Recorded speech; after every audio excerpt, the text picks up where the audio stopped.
Hi అండి, welcome back to my channel. నేను మీకు కలుతున్నానండి. ఇవాళ వీడియోలో అయితే ఏంటంటే మన లంచ్ బాక్స్ రెసిపీ అండి. లంచ్ బాక్స్ రెసిపీ అంటే చిత్రాన్నం చేస్తున్నానండి. సింపుల్గా అయిపోతుంది. పొద్దున్నే ఏం కూర చేయాలా అనుకొని మన టెన్షన్ పడే బదులు సింపుల్గా అయిపోయే రెసిపీ అయితే చూపిస్తున్నాను.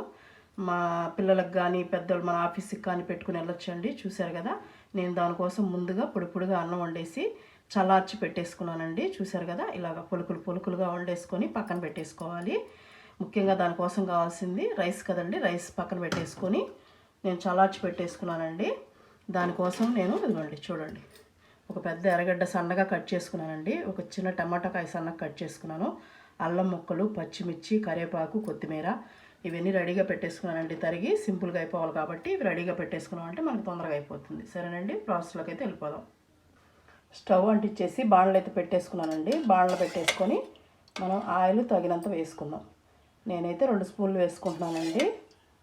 దీనికి కొద్దిగా ఎక్కువ పడుతుంది. చాలా బాగుంటుంది రైస్ అయితే, తప్పకుండా ట్రై చేయండి. ఆయిల్ కొద్దిగా హీట్ అవనిద్దాం. చూడండి, ఆవాలు జీలకర్ర కొద్దిగా హీట్ అయిన తర్వాత ఆయిల్ వేసేసుకోవాలి. వేసేసుకున్న తర్వాత ఇదిగోండి మినప్పప్పు, పచ్చెనపప్పు ఒక్కొక్క స్పూన్ వేసానండి. ఇవన్నీ 1 by 1 వేసేసుకోవాలి. కొంచెం వేరుశనగపప్పు అండి, ఎక్కువ పడలేదు, ఒక 2 స్పూన్లు అయితే. దీనికి ఎక్కువ వేయాల్సిన అవసరం లేదండి. ఇప్పుడు దీన్ని కొద్దిగా వేపుకుందాం. ఇప్పుడు కొద్దిగా వేగింది కదండి. ఇప్పుడు 2 ఎండుమిర్చి తీసుకున్నాను, వేసేసుకుందాం. తుంచేసి వేసేసుకుందాం. ఒక 7-8 జీడిపప్పు తీసుకున్నానండి. జీడిపప్పు కూడా వేసామంటే చాలా బాగుంటుంది టేస్ట్. ఇప్పుడు దీంట్లోనే మనం తెల్లబాయలండి, మనం ఒలవాల్సిన అవసరం లేదు దీనికి. ఇదిగోండి ఒక 5-6 వేసుకున్నాను. డైరెక్ట్గానే వేసి వచ్చండి, వలవాల్సిన అవసరం లేదు. ఇవి కూడా కొద్దిగా వేపుకున్నాం. ఇవన్నీ కొంచెం వేగాక అల్లం ముక్కలు వేసేసుకున్నామండి. అల్లం ముక్కలు, పచ్చిమిర్చి ముక్కలు వేసేసి ఇవి కూడా కొద్దిగా వేగనిద్దాం. మనకి పచ్చిమిర్చి కొద్దిగా వేగిందనుకోండి, అల్లం ముక్కలు, పచ్చిమిర్చి తినేటప్పుడు మనకి టేస్ట్ బాగుంటుంది. ఇది ఒక డిఫరెంట్ టేస్ట్ అండి. మన పులిహోర లాగా వాటిలాగా ఉండదు, కొంచెం డిఫరెంట్గానే ఉంటుంది టేస్ట్ అయితే.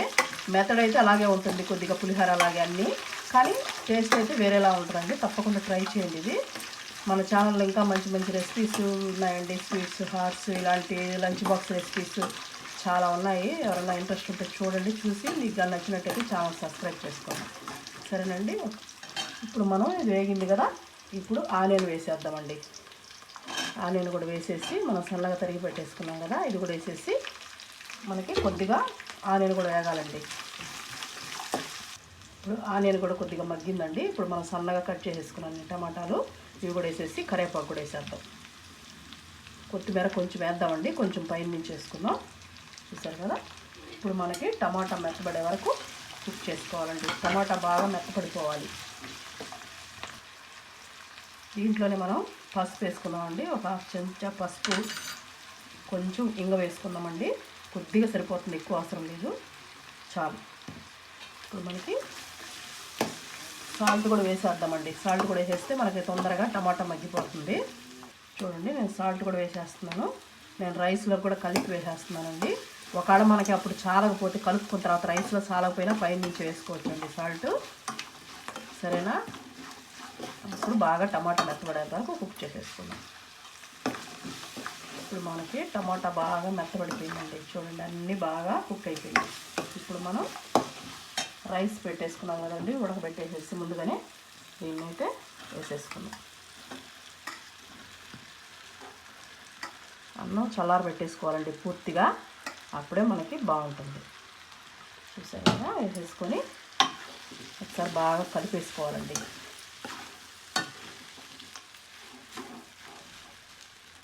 కలిపేసుకున్నాం కదండి. ఇప్పుడు మనం ఇదిగోండి నిమ్మకాయ ఒక హాఫ్ పడలేదండి, కొంచెమే చూడండి, జస్ట్ ఒక్కరంతా అలాగా పిండేస్తే సరిపోతుంది మనకి.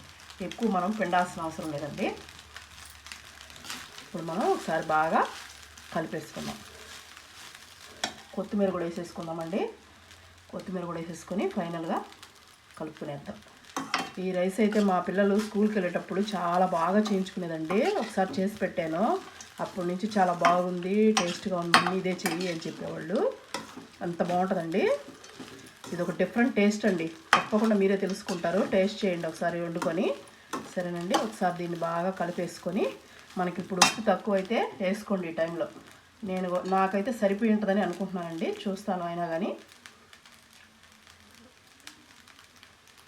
కరెక్ట్గా సరిపోయిందండి నాకు, అన్నీ కరెక్ట్గా సరిపోయింది నాకు, కారం అన్నీ. సరేనండి, చూసారు కదా పప్పులు ఎంత బాగా కరకర అంటున్నాయి నవ్వుతుంటే. ఇప్పుడు స్టవ్ ఆఫ్ చేసేసుకుందాం. ఫైనల్గా అయితే మనకి చిత్రాన్నం రెడీ అయిపోయిందండి. చూసారు కదా ఎలా ఉందో, మీకు చూపిస్తున్నాను చూడండి దగ్గర నుంచి. చూసారా, మీకు పొడి పొడిగా కూడా ఉంటుంది చూడండి, ఎంత బాగుంటుంది తెలుసా. సరేనండి, వాళ్ళ వీడియో అయితే ఇదేనండి, చిత్రాన్నం. మీకు కానీ నచ్చినట్టయితే లైక్ చేసి మన ఛానల్ సబ్స్క్రైబ్ చేసుకోండి. సరేనండి, నెక్స్ట్ వీడియోస్లో కలుద్దామండి.